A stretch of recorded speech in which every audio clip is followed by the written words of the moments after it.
Salah satu poin dari 5 poin yang mau saya sampaikan dalam khotbah adalah ini. Maut sudah dikalahkan. Saya mau tanya, adakah berita ini di dalam kepercayaan lain? Jawab, ada di dalam agama lain?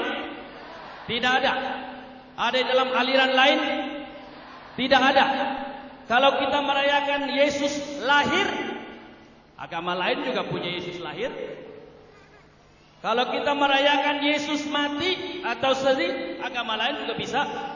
Tapi ketika engkau mengatakan maut sudah dikalahkan, Kristus bangkit, tidak ada dalam agama lain.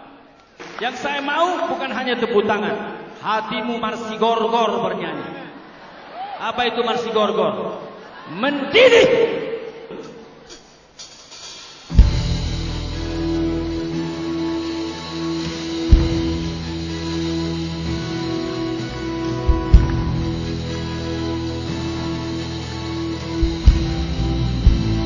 Ya, masuk halaman. Kristus bangkit soraklah, haleluya. Bumi sorga bergema, haleluya. Berbalasan, bersyukur, haleluya. Muliakan Tuhanmu.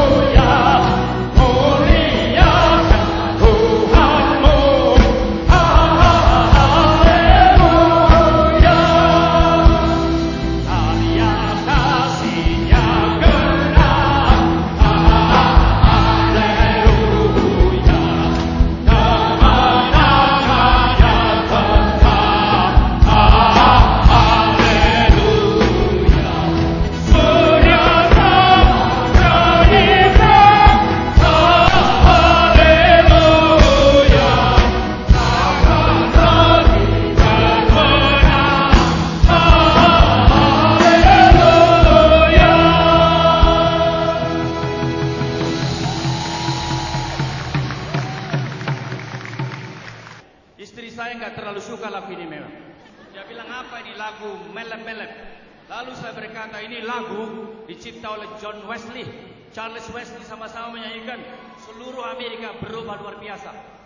Lalu istri saya berkata, gara-gara yang cipta itu John Wesley, Charles Wesley. Lalu papa senang. Saya berkata, tidak, nanti kita lihat di Stora pasti bagus.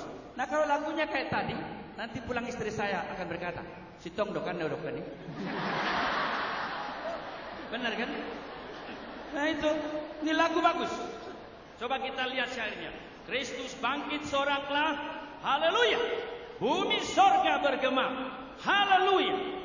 Berbalasan bersyukur, haleluya. Muliakan Tuhan. Bumi sorga soraklah. Wallah, luar biasa ini. Kalau orang Malaysia lama, luar biasa. Karya kasihnya genap, haleluya. Kemenangannya tetap, haleluya. Surya selamat jadi terang, haleluya. Takkan lagi terbenam. Surya selamat tidak terbenam. Engkau dan saya dibawa kepada kekekalan karena kebangkitan Yesus. Baik, sudah hafal? Kristus bangkit soraklah, haleluya. Nah, sekarang kita bikin begini. Semua haleluya dinyanyikan yang di tribun. Semua yang Kristus bangkit dinyanyikan. Kristus bangkit soraklah. Semua yang di ruang apa namanya? Ada yang bilang ruang VIP. Saya berkata semua kita ini VIP. Very important person. Semua kita VIP. Tuhan mati untuk semua kita di sini tanpa kecuali. Ini katakan ruang undangan, ruang donatur. Kita hargai Bapak Ibu.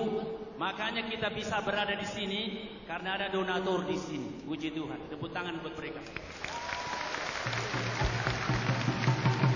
Sebenarnya ada donatur 3 dekatin kami. Asal boleh orang itu bicara. Sumbang 100 juta. Saya ditelepon, saya bernama segini dan seterusnya.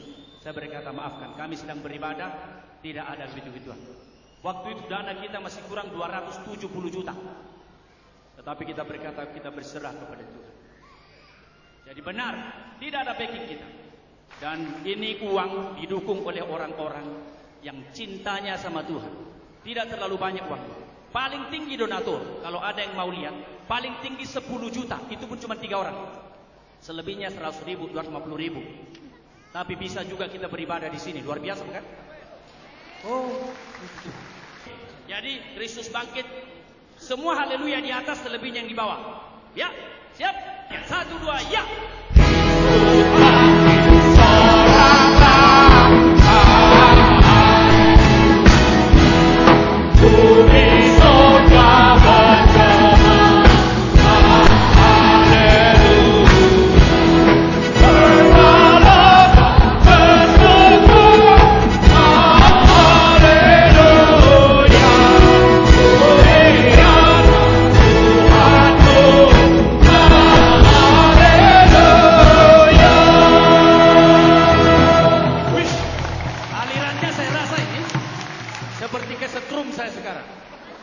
Luar biasa.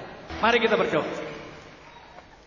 Bapa di surga, kami bersyukur puluhan ribu kami yang ada di sini bersama dengan jemaat-Mu di bawah kolong langit boleh menyanyikan lagu yang indah seperti ini. Kami mohon ketika firman sebentar diberitakan, berkenanlah sungguh-sungguh menyatakan kuasa kebangkitan-Mu kepada kami semua, bahwa Engkau telah mengalahkan maut. Kami bersyukur ya Bapa, Engkau mengirim banyak anak-anak-Mu untuk mendengarkan firman-Mu. Karena itu ya Bapa, bersabdalah, berfirmanlah. Yakinkan yang ragu-ragu, kuatkan yang lemah, angkat yang terjatuh. Dan biarlah di akhir daripada ibadah ini kami semua boleh sungguh-sungguh mengimani apa yang seharusnya sebagaimana Tuhan telah kerjakan buat kami. Dalam nama Yesus kami mau mendengarkan firman. Amin. Mari kita baca firman Tuhan. Kalau tahun lalu kita baca dari 1 Korintus 15 ayat 1 sampai 4 dan kita fokus ke sana, maka pada malam hari ini kita akan membaca bagian yang lain. Tapi kita juga akan baca 1 Korintus 15 ayat 1 sampai 4. Mari kita baca bersama-sama satu pernyataan yang sangat penting dari Rasul Paulus. 1, 2, 3, iya. Dan sekarang saudara-saudara, aku mau mengingatkan kamu kepada Injil yang aku beritakan kepadamu, dan yang kamu terima, dan yang di dalamnya kamu teguh berdiri. Oleh Injil itu kamu diselamatkan, asal kamu teguh berpegang padanya, seperti yang telah kuberitakan kepadamu. Kecuali kalau kamu telah sia-sia saja menjadi percaya. Sebab yang sangat penting telah kusampaikan kepadamu, yaitu apa yang telah kuterima sendiri, ialah bahwa Kristus telah mati karena apa? Sesuai dengan kitab suci. Bahwa ia telah dikuburkan, bahwa ia telah dibangkitkan pada hari yang ketiga sesuai dengan kitab suci. Sekarang kita baca ayatnya yang ke-20 sampai 26. Bagaimana Kristus yang bangkit diterapkan, diaplikasikan pada hidup orang beriman. Saya baca ayatnya yang genap, mohon jemaat baca ayatnya yang ganjil. Tetapi yang benar ialah bahwa Kristus telah dibangkitkan dari antara orang mati sebagai yang sulung dari orang-orang yang telah meninggal.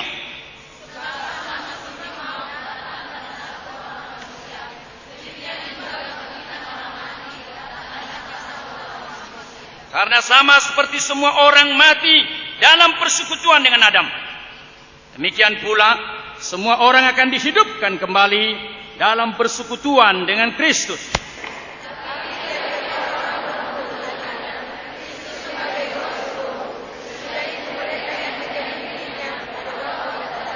Wah, ayat ini indah ya.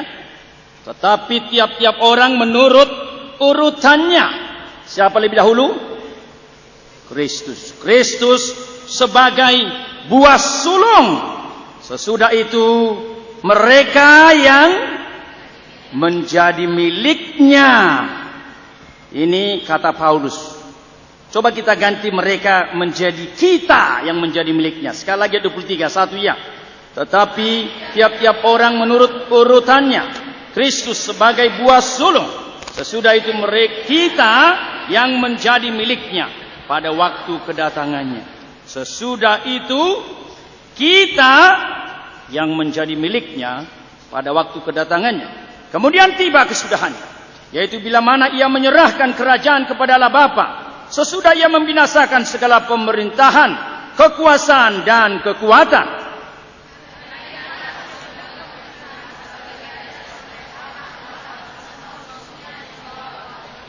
Kita baca sama-sama 26, 1 ya. Musuh yang terakhir dibinasakan ialah maut. Puji Tuhan. Mari kita berdoa sekali lagi. Tuhan yang bangkit, nyatakanlah dirimu yang mulia di tengah-tengah kami semua. Firman yang hidup dan berkuasa kiranya dialami oleh setiap orang tanpa kecuali. Khususnya bagi mereka yang masih jauh dari karya keselamatan. Jauh dari firman yang sangat kaya. Yang sanggup mengubah setiap orang. Yang sanggup mengubah kehidupan dari gagal menjadi berhasil. Dari kebinasaan dari maut kepada hidup dan kemuliaan. Berfirmanlah ya Tuhan kepada kami. Pakailah hamba-Mu yang hina dina ini. Menyampaikan suara-Mu yang mulia, kudus dan kekal. Dan berkati juga jemaat-Mu semua. Tolong berkonsentrasi. Pikiran yang Tuhan cipta. Kiranya saat ini boleh berfungsi normal, bahkan maksimal. Memikirkan firman Tuhan.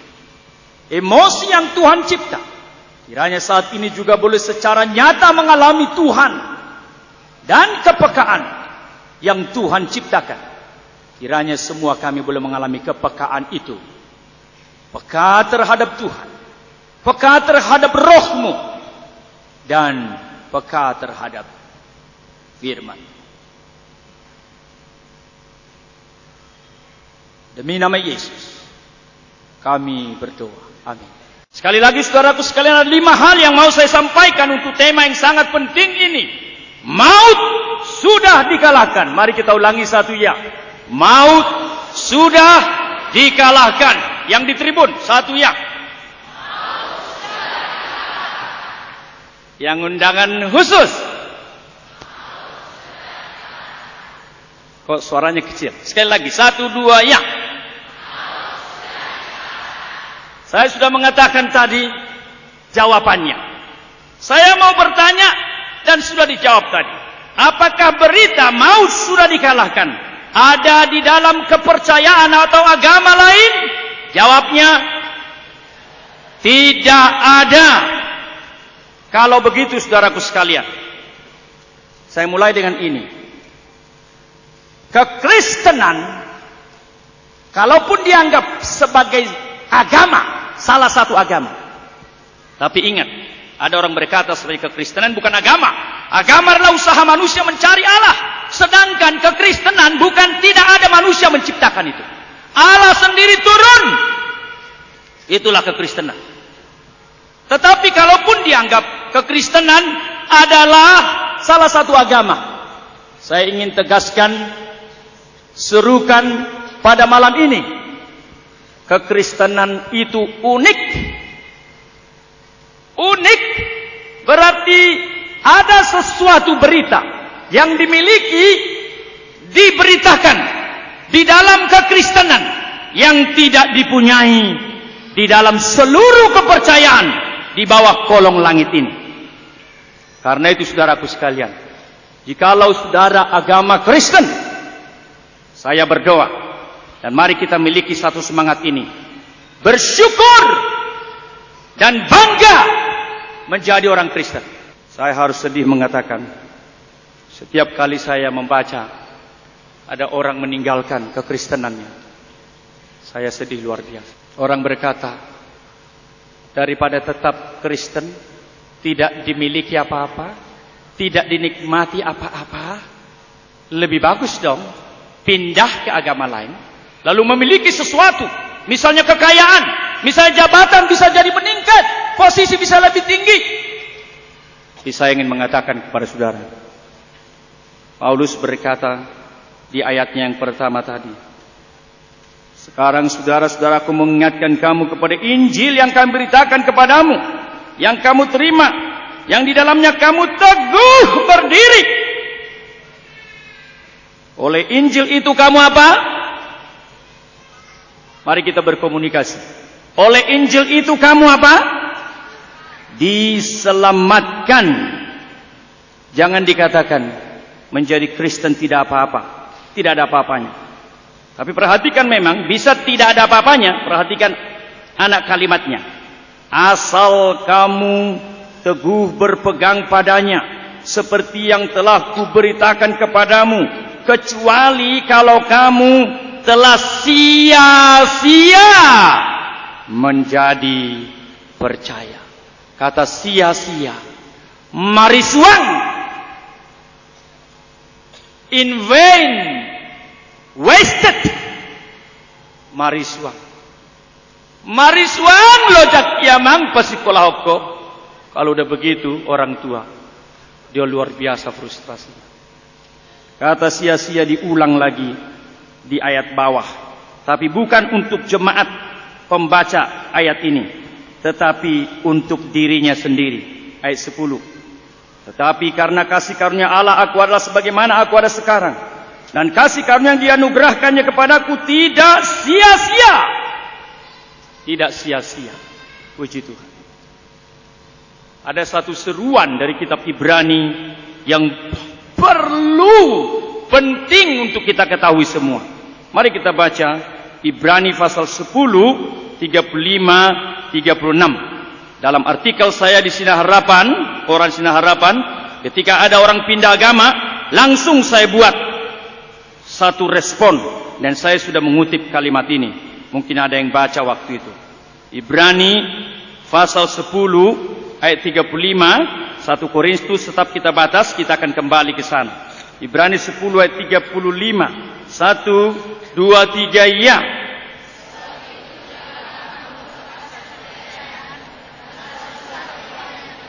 Luar biasa.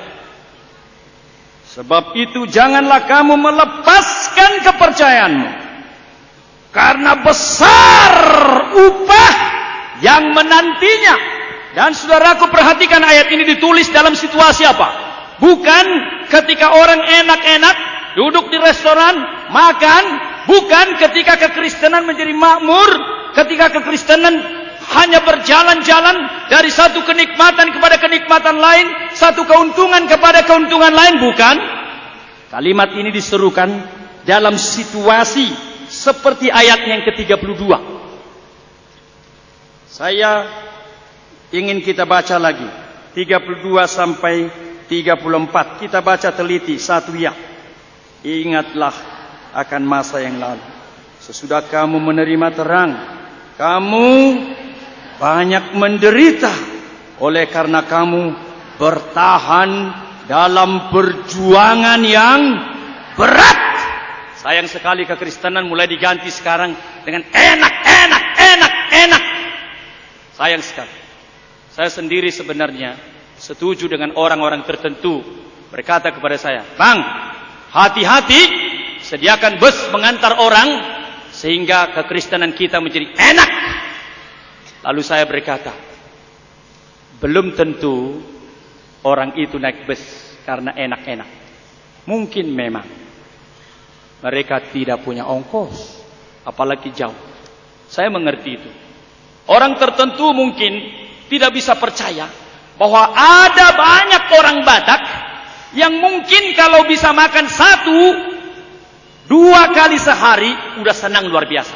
Selebihnya dia tidak punya. Tapi saya mengerti itu. Ada orang seperti itu. Jadi saya berkata jangan khawatir. Kita akan lihat sikonnya. Tempatnya jauh sekali dan sulit sekali mencapai ibadah. Jangan gara-gara itu mereka tidak mendengar firman Tuhan. Tapi tempatnya dekat sekali. Maka kita berkata, sebaiknya mari kita bekerja sama, datang sendiri saja. Di sini dikatakan dalam gereja mula-mula, bertahan dalam perjuangan yang berat. Kita lanjutkan ayat 33 satunya. Baik waktu kamu dijadikan tontonan oleh cercaan dan penderitaan, maupun waktu kamu mengambil bagian dalam penderitaan mereka yang diperlakukan demikian. 34. Memang kamu telah turut mengambil bagian dalam penderitaan orang-orang hukuman. Dan ketika apa? Baca bersama-sama. Satu ya. Kamu menerima hal itu dengan sukacita. Sebab kamu tahu. Perhatikan. Ketika hartamu dirampas. Ketika kamu dianiaya. Ketika surat ini ditulis. Memang kekristenan dalam penganiayaan. Ada yang dibakar hidup-hidup. Ada yang digergaji. Ada yang dijadikan obor di tengah malam. Itu sebabnya satu buku semakin dibabat, semakin merambat. Itu satu buku mengatakan, apakah kekristenan bertumbuh berkembang karena ditopang oleh satu kekuatan politik tertentu? Jawabannya tidak. Hartamu dirampas, nyawamu diambil. Tapi dikatakan kamu memiliki harta yang lebih baik. Apa harta yang lebih baik? Itulah ayatnya ke-35. Sebab itu janganlah kamu melepaskan kepercayaanmu, karena besar upah yang menanti. Puji Tuhan. Kita kembali ke 1 Korintus 15. Maut sudah dikalahkan. Ingat nanti kalau bapak ibu pulang ke rumah, terutama orang-orang tua, maka hal pertama kita pelajari, kekristenan kita berbeda. Bersyukurlah dan banggalah. Jangan pernah tukar imanmu karena pacarmu, karena jodohmu. Lebih baik engkau kehilangan kekasih daripada kehilangan kekasihmu yang sangat mengasihi kamu. Amin. Yang kedua, maut sudah dikalahkan. Saya mau tanya, siapa yang mengalahkan maut? Ada orang berkata kepada saya, pendeta karismatik itu bayon katanya. Sekarang saya pikir, lo memang sih. Mau pendeta karismatik ke, mau pendeta HKBP Tulen ke, mau HKBP Anglikan ke, mau apa ke, terserah. Yang penting kita mengalami Tuhan lebih nyata. Jadi kalau mau tepuk tangan boleh, asal tepat waktunya. Ya, boleh. Ya. Yesus melampaui siapapun, nabi manapun, pendiri agama manapun, siapapun yang pernah datang ke kolong langit ini. Karena itu jangan pernah rendahkan dia. Saya belajar kristologi. Lama sekali, cukup lama, relatif lama dari banyak teman. Sebelum saya belajar teologi secara resmi, semua di Trinity Theological College, saya sudah tertarik dengan Kristus. Karena apa? Saya baca satu buku yang menyatakan Kristus bukan Allah, tapi dijadikan Allah. Iman saya goncang. Dan karena itu saya berdoa begini, Yesus, sebenarnya gimana ya?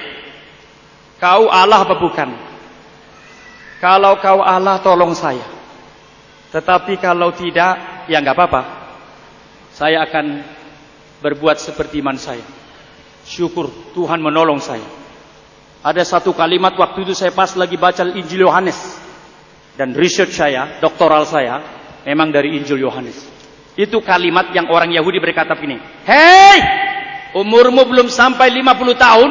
Dan engkau sudah melihat bapak kami, nenek moyang kami Abraham. Abraham hidup di perjanjian lama. Tapi Yesus di kala itu berkata, sebelum Abraham ada, aku sudah ada. Bayangkan orang kira-kira 30 tahun. Saya jauh lebih tua dari dia. Orang 30 tahun kira-kira berani mengatakan, sebelum Abraham nenek moyangmu ada, aku sudah ada. Dia senang kalau dia ketemu aku. Dan dia sudah ketemu saya. Dan hatinya bersuka cita. Demikian Yohanes pasal 8, 54 ke bawah. Lalu kemudian ditantang. Umurmu belum sampai 50 tahun. Kau sudah melihat nenek moyang kami Abraham? Tuhan tidak mundur. Yesus dari Galilea tidak mundur. Dia tegaskan, before Abraham was, past tense, I am, present tense. Sebelum Abraham ada, dulu saya sudah ada. Dan bagi pendeta-pendeta rekan teolog-teolog yang belajar tentang I am, ego emi, perkataan itu sama dengan Yahweh ketika ditanya Musa, siapakah namamu? Dia berkata, I am. Dan Yesus berkata, sebelum Abraham ada, ego emi, I am. Itu ditulis oleh Injil Yohanes. Saya menyadari, teman-teman saya yang belajar teologi, makin banyak yang mereduksi Yesus Kristus. Saya pernah satu kelompok dengan orang dari sekolah teologi tertentu. Waktu itu diskusi tentang Yesus. Akhirnya saya capek dengan istilah-istilah yang mereka berikan. Begini saja. Jadi bagimu Yesus itu nabi, nabi kecil, nabi besar, manusia biasa atau Allah? Mereka diam. Ya, dia diurapi Allah. Saya tidak tanya diurapi. Saya tanya, dia itu Allah atau bukan? Coba jawab. Saya tahu, kau belajar dari sekolah teologi tertentu. Coba sekarang kau jawab saya, jangan dipengaruhi oleh dosenmu. Yesus Allah atau bukan dengan imanmu? Seorang perempuan dari kira-kira 11 orang, seorang perempuan berkata, bagiku Yesus Allah. Kamu? Iya juga. Kamu? Saya berkata, jangan kamu ditipu oleh pendiri agama manapun. Jangan ditipu oleh doktor-doktor manapun. Saya berdoa jikalau Tuhan memberikan saya umur yang panjang. Ini yang akan terus saya doakan. Seperti nyanyinya yang dulu kita ikuti dari Dr. Stephen Tong. Berperang bagi kerajaan surga, maju, maju, pekerjaan salib mengebuah itu. Berperang bagi kerajaan surga. Tuhan karuniakan kepada saya banyak rekan yang cinta Tuhan dan cinta kepadamu, cinta kepada pekerjaanmu, supaya kami mempersembahkan generasi ini kepadamu. Ini doa saya, amin. Yesus Allah. Yesus disembah sujud. Dan itulah yang kita baca di dalam Injil Yohanes. Dia disembah sujud. Itulah kita baca di dalam Wahyu. Khususnya Wahyu pasal 5. Mereka bersembah sujud. Ketika Yohanes melihat yang lain, dia tidak sembah sujud. Tua-tua tidak ada yang disembah sujud. Tapi begitu anak domba, Wahyu pasal 5 itu muncul, semua mereka bersembah sujud. Agunglah Tuhan kita. Ada satu ayat yang sangat indah. Sebenarnya banyak ayat yang sangat indah di Injil Yohanes. Makanya banyak orang gak suka Injil Yohanes. Katanya terlalu meninggikan Yesus. Mari kita baca Yohanes 10 ayat 17 dan 18. Nanti kita kembali ke 1 Korintus 15. Yohanes 10, 17, 18. Mari kita baca bersama-sama. 1, 2 ya.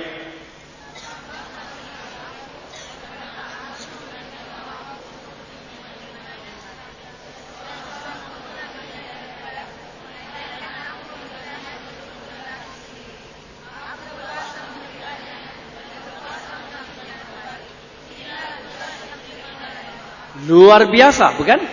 Siapa yang pernah bisa mengatakan kalimat seperti ini? Tidak seorang pun mengambil nyawaku daripadaku, melainkan aku memberikannya menurut kehendakku sendiri. Perhatikan, Yesus mati bukan karena darahnya sudah terlalu banyak habis. Yesus mati bukan karena cambuk yang dahsyat mematikan dia. Yesus mati karena dia menyerukan kalimat terakhir, Tetelestai, it's finished, selesai. Setelah itu dia berkata, ya Bapa, ke dalam tanganmu aku serahkan nyawaku. Dalam bahasa Batak, dungi Tosma Hosana. Sesudah itu putuslah nyawanya. Diterjemahkan kira-kira begitu. Tosma Hosana. Aku menyerahkan nyawaku menurut kehendakku sendiri. Aku berkuasa memberikannya. Aku berkuasa mengambilnya kembali. Itu tugas yang kuterima dari Bapakku. Siapa bisa mengatakan seperti ini? Dan itu yang dilakukannya. Dia bangkit. Dia mengalahkan maut. Sekalipun kekuatan politik di kala itu bergabung. Kekuatan massa bergabung. Kekuatan agama bergabung. Politik, agama, massa gabung. Hentikan Yesus. Tapi seperti yang dikatakannya, aku berkuasa memberikannya. Aku berkuasa juga mengambilnya. Ini tugas yang kuterima dari Bapa. Luar biasa. Maut sudah dikalahkan. Berarti Yesus melampaui segala nabi dan pendiri agama. Yesus Allah sejati. Maukah mengulangi kalimat yang saya katakan tadi? Maut sudah dikalahkan berarti Yesus melampaui seluruh nabi dan pendiri agama. Yesus adalah Allah sejati. Sekali lagi, maut sudah dikalahkan berarti Yesus melampaui seluruh pendiri agama dan nabi-nabi. Yesus adalah, wah, mengapa suara lemes? Siapa Yesus, saudara? Yesus Allah sejati. Boleh semua mengatakan? Yesus Allah sejati. Puji Tuhan. Di hal yang kedua. Yang ketiga. Tadi saya bertanya yang kedua. Siapa yang mengalahkan maut? Dikatakan tidak ada. Hanya Yesus. Yang ketiga. Apakah kebangkitan Yesus yang mengalahkan maut itu merupakan satu peristiwa yang kebetulan? Saya memang putuskan berkhotbah seperti ini. Berdialog. Apakah kebangkitan Kristus yang telah mengalahkan maut itu merupakan satu peristiwa yang kebetulan? Tidak? Lalu apa dong? Sudah dinubuatkan sebelumnya. Itu yang kita baca tadi dalam 1 Korintus 15 ayat 3 dan 4. Yang sangat penting telah kusampaikan kepadamu, yaitu apa yang telah kuterima sendiri, ialah bahwa Kristus telah mati karena dosa-dosa kita sesuai dengan kitab suci. Saya mohon jemaat sekalian mau belajar kitab suci. Jika Tuhan terus mengizinkan saya memimpin KKR seperti ini, saya akan memimpin KKR dengan semangat seminar, pengajaran. Saya tidak tahu apa yang terjadi, apakah Kristen masih terus seenak ini puluhan tahun yang akan datang. Tapi saya meyakini, kalau KKR cuma nyanyi-nyanyi, goyang-goyang histeris, firman Tuhan 10 menit, 15 menit, saya khawatir apakah bisa iman cukup kokoh. Karena itu saya mau kita semua membaca Alkitab sucinya. Ayat yang ketiga, sangat penting telah kusampaikan kepadamu apa yang telah kuterima sendiri. Kristus telah mati karena dosa-dosa kita sesuai dengan kitab suci. Ayat yang keempat, mari kita baca lagi. Ia telah dikuburkan, ia telah dibangkitkan pada hari yang ketiga sesuai dengan, nah perhatikan ini, sesuai dengan kitab suci dia mati. Dia dikubur sesuai dengan kitab suci. Dia bangkit sesuai dengan kitab suci. Itu sebabnya, nanti kalau baca di ayatnya yang ke-54, coba kita lihat, lompat. Kalau kita baca ayatnya yang 54, 55, itu seruan luar biasa. Tolong semua kerjasama, baca Alkitabnya. 54b, 1, 2, ya. Maut telah ditelan dalam kemenangan. Hai maut, di manakah kemenanganmu? Hai maut, di manakah sengatmu?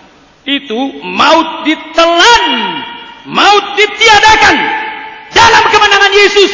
Itu kalimat dikatakan oleh Rasul Paulus setelah dia menguraikan Kristus bangkit, dan dia mengatakan, kutipan dari Yesaya 25. Kalau perhatikan footnote-nya itu Yesaya 25. Mari kita baca Yesaya 25. Saya tidak melihat ada rasul-rasul lain mengutip Yesaya 25 ini seperti Rasul Paulus mengutipnya. Kita bersyukur ada Rasul Paulus begitu pintar dan begitu mengasihi Tuhan.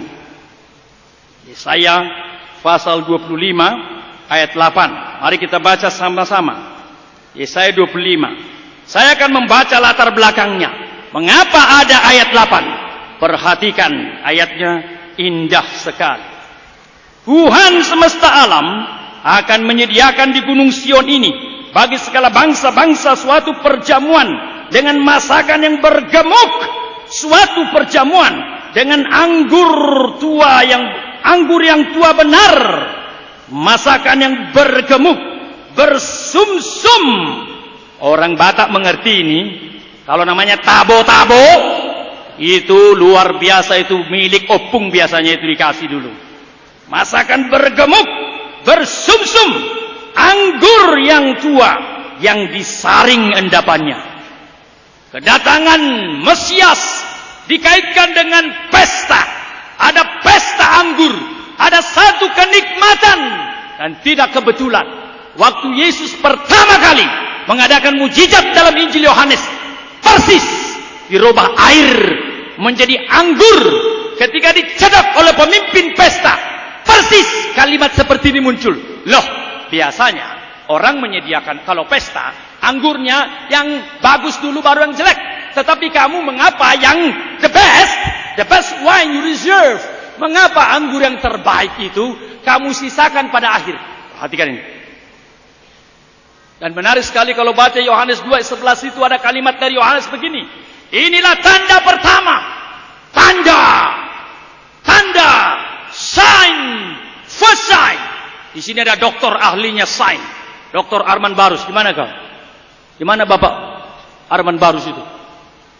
Itu doktor the faith in John.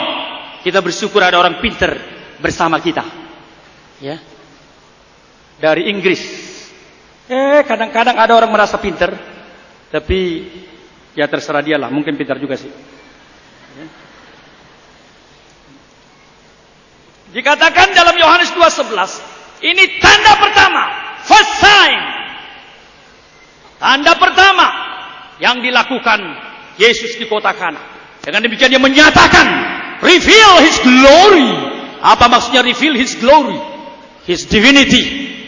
Inilah disersati doktoral saya. The glory of Jesus in the Gospel of John. Kemuliaan Yesus dalam Injil Yohanes menyatakan kealahan. He is God, equal with Yahweh. Dia Allah, dia setara dengan Yahweh di perjanjian lama. Puji Tuhan. Anggur tua. Dan perhatikan ayat 7, pengharapan eskatologis, pengharapan yang akan datang. Di atas gunung ini Tuhan akan mengoyakkan kain perkabungan yang diselubungkan kepada segala suku bangsa, dan tudung yang ditudungkan kepada segala bangsa-bangsa.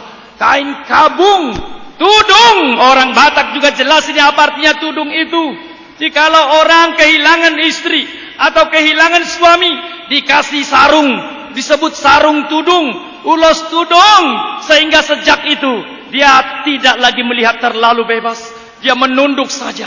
Ini simbol satu kesedihan, suatu duka yang sangat dalam. Dan dikatakan, betul, ada kesedihan, ada duka, ada tudung. Tapi dikatakan di atas gunung ini Tuhan mengoyakkan.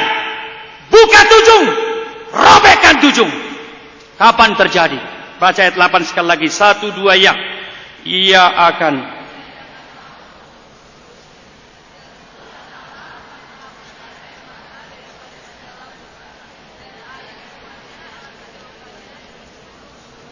wah, ini ayat indah sekali.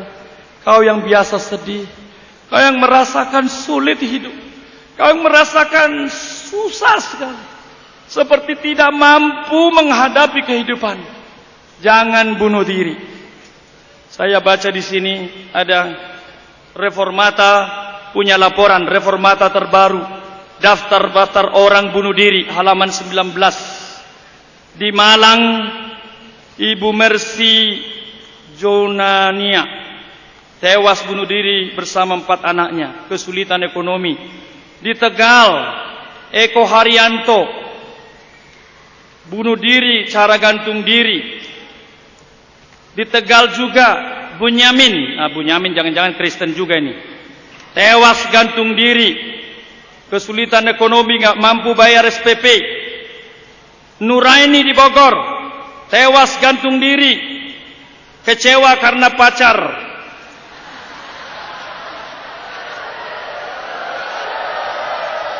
Iya, kamu mentertawakan. Jadi jangan pernah kecewa karena pacar bunuh diri. Amin. Putus pacar, dapat yang baru.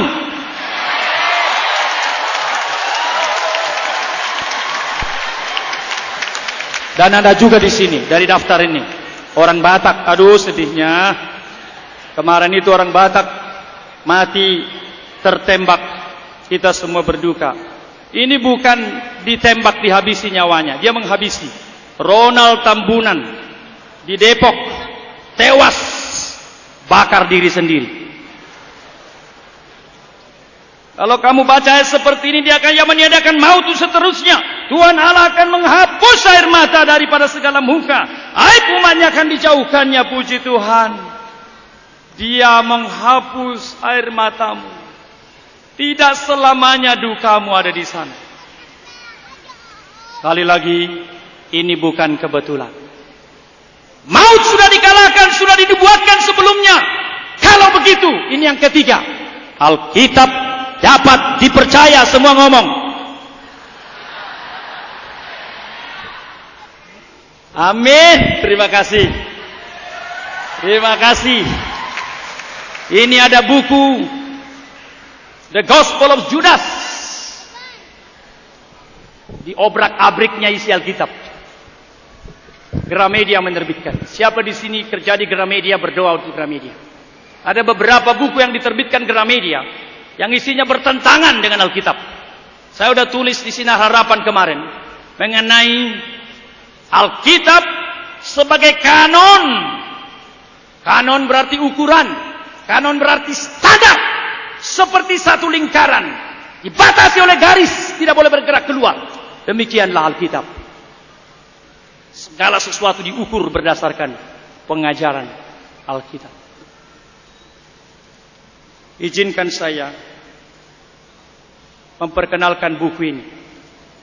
Superioritas dan keistimewaan Alkitab. Bukunya tipis, tapi saya berdoa waktu menulis ini supaya menjadi berkat. Orang berkata, bagaimana lu bisa nulis di tengah-tengah lu belajar? Saya nulis sempat-sempatkan karena saya tahu selain ajaran Kristus yang mulai diserongkan, Yesus menikah dengan Magdalena, Yesus punya anak lahir lagi, Yesus tidak benar bangkit secara tubuh, itu semua bertentangan dengan Alkitab. Maka ajaran Alkitab pun mulai direduksi. Saya berdoa semua kita pulang dengan semangat yang ketiga. Alkitab dapat dipercaya.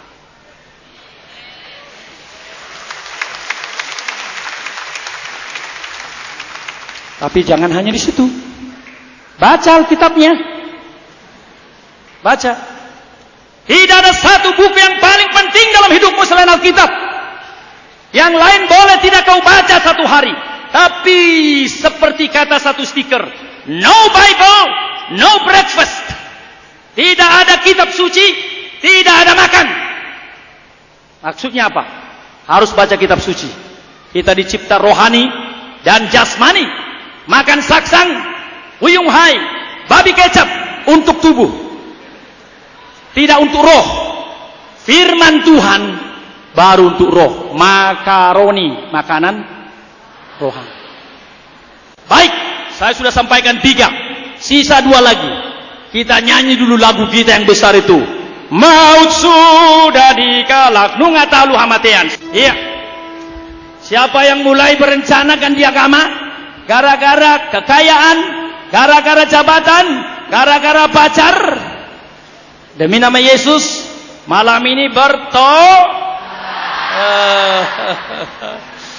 maka kita nyanyi maut sudah dikalahkan. Itu terjemahan kita sendiri tuh. Semangat. Nomor berapa itu? Nomor berapa itu? Iya, nomor 11. Semangat. Tunggu. Nada naik lagi. Nungata. Wah, bagus. Itu boleh. 1, 2, ya. Nungata Tuhan mati di baik Tuhan Yesus ayah iman sonari keras. Haleluya, haleluya, Tuhan Yesus. Haleluya, haleluya, Tuhan Matas roha dibagi.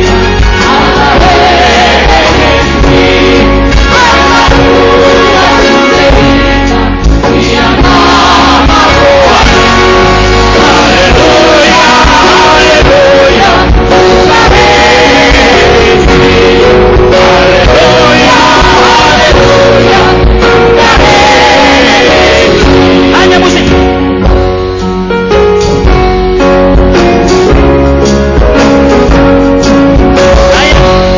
Ayat bahasa Indonesia. Maut sudah dikalahkan oleh Yesus Tuhanku. Di hati yang gampang berdiri di mana. Haleluya, haleluya.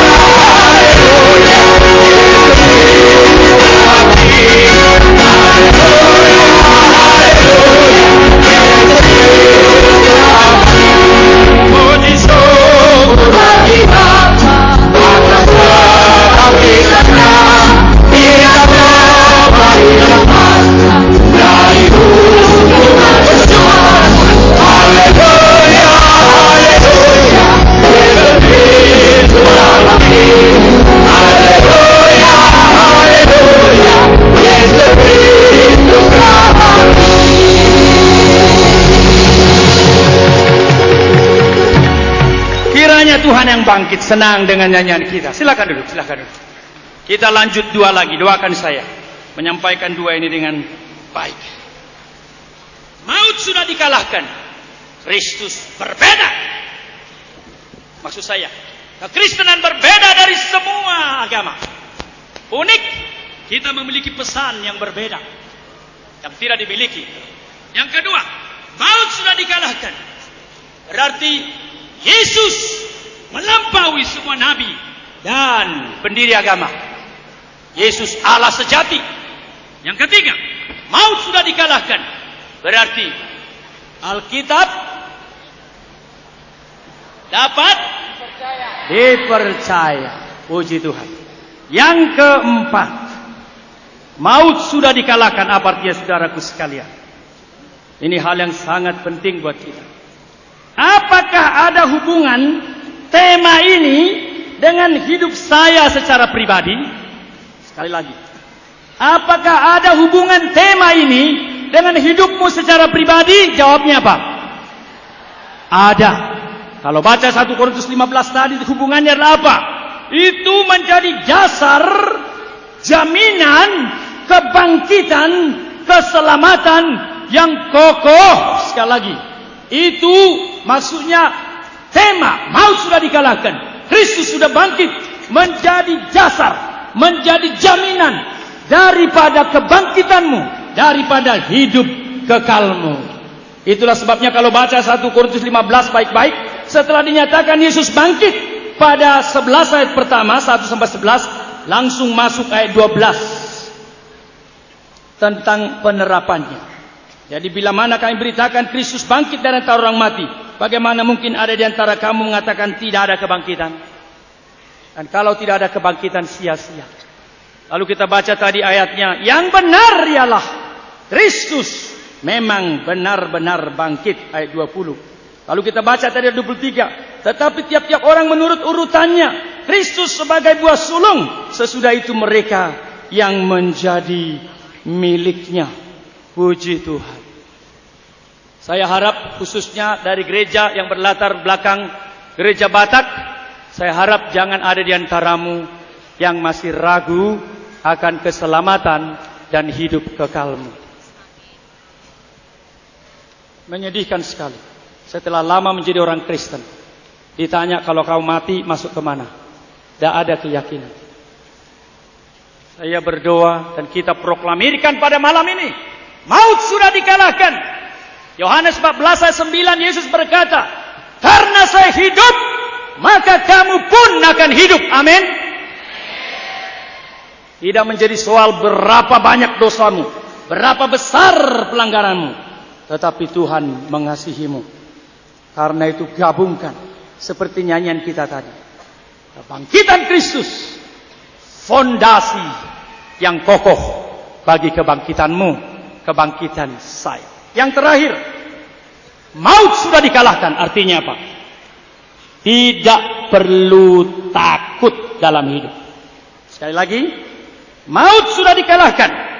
Artinya apa? Tidak perlu lagi takut. Saya harus mengatakan bahwa maut, kematian merupakan satu kenyataan, fakta, realita yang tidak pernah bisa dilawan oleh siapapun. Benar? Orang miskin mati, orang kaya mati, direktur mati, kondektur mati juga, jenderal mati, kopral mati. Itu kenyataan. Dan kematian seperti itu merupakan satu hal yang kejam. Kematian mengakhiri semua cita-cita. Kematian mengakhiri semua mimpi-mimpi indah. Itulah sebabnya kematian itu membuat semua rencana habis. Seperti kita baca orang menikah di Surabaya, habis itu naik Adam Air ke Manado, ada rancangan yang besar. Tapi ketika cemplung ke laut, semua cita-cita habis.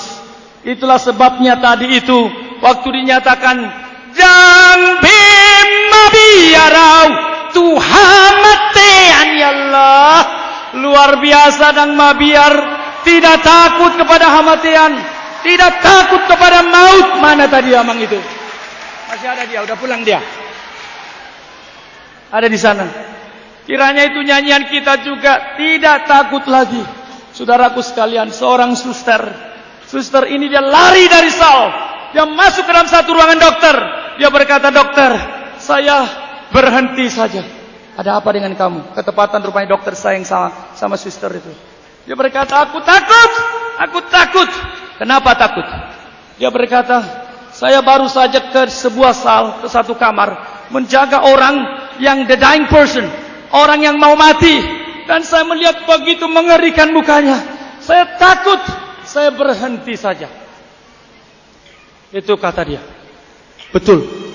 Orang bagaimanapun pinternya, seperti bisa menganalisa soal hidup dan mati, tapi begitu ketemu soal fakta kematian, mengerikan juga.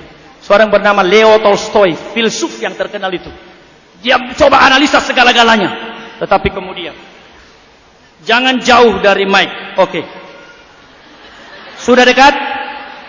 Maafkan saya, terlalu semangat kadang-kadang. Leo Tolstoy satu ketika dicatat, dia kehilangan yang dikasihinya, bernama Anne Karenina, itu namanya itu. Maka ketika yang dikasihnya Anne itu mati, kemudian dia berteriak, Anne, di mana hidupmu? Dari mana hidupmu? Dan kemana hidupmu? Leo Tolstoy, filsuf terkenal, seolah-olah bisa menyimpulkan semua. Begitu ketemu pada kematian, dia berteriak, tidak bisa berbuat apa-apa. Beda sekali ketika kita baca tadi apa yang dikatakan Paulus. Maut telah ditelan. Dan Paulus berkata, hai maut, di manakah sengatmu? Hai maut, di manakah kemenanganmu? Kok bisa sih orang hidup menantang maut? Kok bisa? Inilah kebangkitan Tuhan. Karena Paulus sudah menggabungkan dirinya dengan kebangkitan Tuhan, dia tidak takut lagi mati. Jadi jangan takut. Kita tidak tahu kapan kita mati. Indonesia memang rasa aman dan kenyamanan kecil sekali. Naik pesawat jatuh, Adam Air jatuh juga, Garuda jatuh juga. Naik kapal tenggelam, naik kereta cemplung. Karena apa? Kedisiplinan makin jauh dari seluruh umat di Indonesia. Mulai dari pejabat tinggi sampai rendah. Kata yang paling jauh daripada kita adalah tidak disiplin. Karena kita tidak disiplin, maka dalam banyak hal kita mengerikan. Tapi puji Tuhan, maut sudah dikalahkan. Dan ada yang menarik, di dalam ayat yang ke-26 itu dikatakan itu musuh terakhir. Mari kita baca satu ya. Musuh yang terakhir dibinasakan ialah maut. Kalau yang terakhir maut, sebelumnya apa? Apa? Yesus mengalahkan dosa. Perhatikan di ayatnya yang ke-56 itu. Sengat maut ialah dosa, kuasa dosa hukum Taurat. Yesus mengalahkan dosa. Itulah sebabnya kita bersyukur. Kalau di dalam Roma 6 dikatakan, kamu diperbudak oleh dosa, tetapi setelah kamu mengalami Kristus, kamu dimerdekakan. Roma 6 ayatnya yang ke-22. Tetapi sekarang setelah kamu dimerdekakan dari dosa. Sekali lagi. Tetapi sekarang setelah kamu dimerdekakan dari dosa, setelah kamu menjadi hamba kebenaran, puji Tuhan, musuh terakhir maut sudah beres, sudah diselesaikan. Sebelumnya apa? Dosa sudah dikalahkan. Artinya apa, saudaraku? Setiap saudara yang merasa diperhamba dosa, saya mau lepas dari narkoba, saya mau lepas dari pornografi, saya mau lepas dari perselingkuhan, saya mau lepas dari judi, saya mau lepas dari alkohol, tapi saya tidak bisa. Malam ini nikmati ayat ini. Yesus sudah mengalahkan dosa dan kamu dilepaskan dari perbudakan dosa. Apalagi musuh terakhir dikalahkan, maut. Apalagi setan, kuasa gelap. Saya harus menyinggung ini sebelum kita akhiri. Mengapa? Karena orang Batak itu sangat dekat dengan dukun. Maafkan, saya mengenal majelis-majelis langganan dukun. Itu sebabnya kalau gereja dari berlatar belakang Batak, banyak yang tidak hidup. Karena apa? Mungkin salah satu, karena pelayan-pelayannya bukan saja tidak memiliki hidup baru, bukan saja tidak memiliki pertobatan, tetapi mereka pun diperbudak oleh semacam perdukunan. Itu sebabnya, demi nama Yesus saya mengatakan kepadamu, tinggalkan segala macam perdukunan. Jangan katakan, ini adalah si bora pagar, ini menjaga badan. Ada orang berkata begini, dukun ini ada bermacam-macam. Satu yang namanya black magic, itu menghancurkan orang lain. Itu memang enggak boleh. Tetapi ada yang namanya white magic, itu magic putih, jaga badan, supaya kita aman, supaya kita tenang. Itu adalah hikmat dari Tuhan Yesus. Saya mengatakan kepadamu, nanti baca di rumah, Ulangan pasal 18. Saya tidak punya waktu menjelaskan itu. Ulangan pasal 18 ayat 10 sampai 12. Di sana dikatakan, bentuk perdukunan apapun tidak boleh. Mempersembahkan anaknya kemanapun tidak boleh. Seperti kepada dalam api dan lain sebagainya. Itu praktek perjanjian lama. Biarlah malam ini, demi nama Yesus, saya menyerukan kepadamu, bersihkan dirimu dari segala macam paranormal, dari segala macam perdukunan. Salah satu yang saya sedih adalah kalau saya tahu bahwa pemimpin-pemimpin kita juga pergi ke dukun, ke paranormal. Saya berkata, Tuhan, sampai kapan Indonesia banyak masjid, banyak gereja, banyak tempat ibadah, tapi tetap menyakiti hati Tuhan, pergi ke perdukunan. Karena itu kita harus berdoa syafaat malam ini. Sekali lagi puji Tuhan, maut sudah dikalahkan, dosa sudah dikalahkan, perdukunan sudah dikalahkan. Itulah Paskah. Itu sebabnya saudara belum berpaskah kalau saudara masih mencintai dosa, kalau saudara masih tempeleng, tampar, habisin istri, istri punya suami lain, suami punya istri lain, anak pergi narkoba, pergi ke pornografi, situs-situs yang tidak beres. Itu belum mengalami kemerdekaan, belum mengalami Paskah yang sejati. Malam ini saya berdoa kepada kita supaya semua kita mengalami kemerdekaan. Maut dikalahkan, dosa dikalahkan, perbudakan dosa dikalahkan, kuasa si setan juga dikalahkan.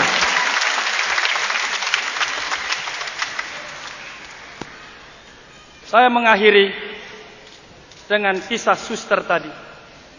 Ketika dokter membujuk dia, jangan tinggalkan.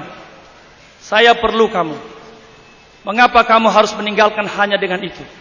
Apakah ada kondisi lain sehingga kamu tetap kerja di rumah sakit ini? Maka dikatakan, ada. Apa itu? Suruh saya menjaga pasien-pasien Kristen yang benar. Dokter bingung. Oh boleh, gampang. Boleh, asal tetap kamu di sini. Permintaanmu di mana? Terserah. Dia berkata, suruh saya menjaga pasien Kristen yang benar. Dokter rupanya tidak terlalu ngerti apa maksudnya. Dia berkata, apa bedanya? Dia berkata, beda dokter. Beda. Orang Kristen yang benar tidak takut mati. Mereka berdoa. Mereka bahkan ada kerinduan bertemu dengan satu hidup di ujung sana. Dokter berkata, baik. Asal kau tetap di sini. Mungkin saudara punya pengalaman. Punya orang-orang yang sudah menyatu hidupnya dengan kebangkitan Tuhan. Sehingga bagi dia, kematian bukan akhir. Kematian hanya sehelai daun di mana dia buka pintunya. Masuk kepada kekekalan. Saya lihat kira-kira di sana kalau tidak salah. Ada inang muda saya. Nyonya Tobing. Saya tadi mata saya ada di sana. Coba acungkan tangan. Adakah? Itu Nyonya Tobing. Berapa bulan yang lalu, amang muda saya, Tobing itu berapa bulan yang lalu meninggal dunia. Sebelumnya dia mengalami kanker yang sangat menyakitkan sekali. Maka kalau dia mengalami kanker itu, dia berteriak-teriak. Dia di rumah sakit Pondok Indah, dia teriak. Sebegitu menyedihkan. Satu hal yang saya menyedihkan adalah bukan sekedar dia mengalami kengerian seperti itu, tetapi juga dia mengalami kengerian yang satu lagi. Takut menghadapi mati, maut. Waktu itu saya di luar negeri. Seorang bertelepon, Bang, tolong doakan. Papa sudah titik seperti titik terakhir. Saya berkata, baik, saya akan berdoa. Tapi ingat, teriakan Yesus di kupingnya sebelum dia berangkat. Singkat cerita, tidak jadi mati. Ketika saya pulang dari luar negeri, saya berikan waktu berbicara sama Amang Tobing ini. Saya berkata, Bapak udah apa yang kau takutkan? Kalau demikian buat apa Yesus mati? Buat apa Yesus menderita? Begitu menderita di kayu salib itu. Untuk apa? Buat apa Yesus masuk sampai ke dalam kuburan itu? Kalau kau masih takut, buat apa Bapak udah? Sini. Kanker mungkin tidak bisa lagi disembuhkan. Tetapi jiwamu harus disembuhkan.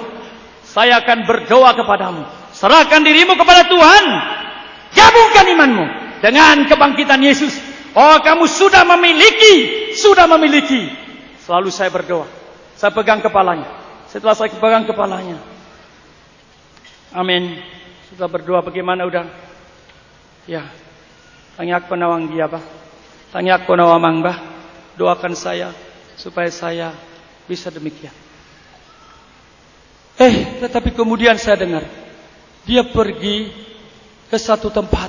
Dia bercerita dia sudah punya tiket ke surga. Maka suatu ketika Di jam berapa itu? Kami mendengar dia sudah kolaps lagi karena rumahnya dekat sekali dari rumah kami. Maka akan segera dibawa dengan itu pernafasan itu, dengan gasnya itu. Tapi waktu itu indah sekali. Waktu kita nyanyi Allah berkuasa, Allah kuasa melakukan. Kalaupun sudah ini sudah, dia pun nyanyi dengan tenang sekali. Yang menarik adalah apa? Dia malah dada. Selamat tinggal ya, selamat tinggal ya, selamat tinggal. Tapi waktu di tengah jalan, dia rasa segar lagi. Gak jadi ke rumah sakit, lalu pulang lagi. Sejak itu, udah itu begitu luar biasa. Saya senang istrinya mendengarnya. Suatu ketika masuk lagi, memang begitu kanker liver dia itu. Akhirnya dia masuk ke Cikini. Tapi di Cikini itu dikatakan, dia terus bercerita kepada suster, sudah punya tiket ke surga, sudah punya tiket ke surga. Saya tidak tahu apakah ada dokter Cikini di sini. Lalu katanya ditanya, suster ditanya, dokter ditanya, sudah ada tiket ke surga? Sudah ada tiket ke surga, begitu terus. Sepertinya hari itu dia tidak mengalami ketakutan apapun.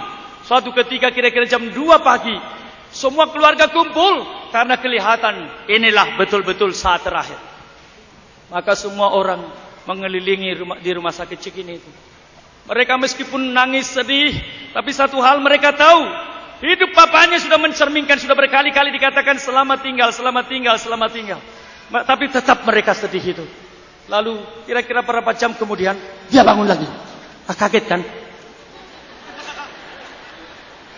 Lalu kemudian dia tanya katanya, "Hai marhua hamu sudah isor. Ngapain kalian semua di sini? Ini sudah pagi." Lalu kemudian bercerita, "Tadi papa begini, kita kira sudah meninggal." "Oh gitu ya. Apa yang terjadi sama papa berapa jam ini?" Dia berkata, "Aku tadi mengalami satu penglihatan yang indah. Saya dibawa jalan-jalan. Tempatnya indah sekali." Nanti kalau mau tanya aja Inang Udayati istrinya langsung. Indah sekali. Melihat suatu tempat saya tidak bisa melukiskan. Nah rupanya kalau saya tidak salah, ibu ini bertanya, "Pak, mana lebih indah dari Yerusalem?" Baru pergi mereka dari Yerusalem pada waktu yang lalu. Dia katakan, tidak bisa dibandingkan. Tidak bisa dibandingkan. Oh, Yerusalem rohani indah. Tempat di sana indah. Tapi saya ingin juga kalian semua sampai ke sana. Kira-kira begitu ceritanya. Berapa hari kemudian atau berapa minggu kemudian, memang dia meninggal dunia. Kesaksian suster tadi benar. Boleh saya tetap kerja asal merawat orang Kristen yang sejati. Mengapa? Karena tidak takut mati. Maut sudah dikalahkan. Dosa sudah dikalahkan. Setan sudah dikalahkan. Apalagi yang kau takutkan? Nanti Judika akan bernyanyi sebab dia hidup pada hari esok. Karena dia maut sudah dikalahkan. Tapi saya ingin kita menyanyikan kur kita tahun lalu. Singkat saja. Nanggu malu sang akala, nang rope halisu. Nikmati. Lau makaru pun solu. Molo Tuhan paratasal. Molo Tuhan parhatal. Madok hatana. Madok hatanai pun sau. Sai sau dui. Sai sau dui. Sai sau. Katakan nyanyian kemenangan kepada Tuhan. Dang mabiar. Dang mabiarau isi. Mangaluga onso. Ai Tuhanku. Ai Tuhan. Udah. Ai tunggodang. Ai tunggodang. Bemu. Mangarong ngoluki sayaudui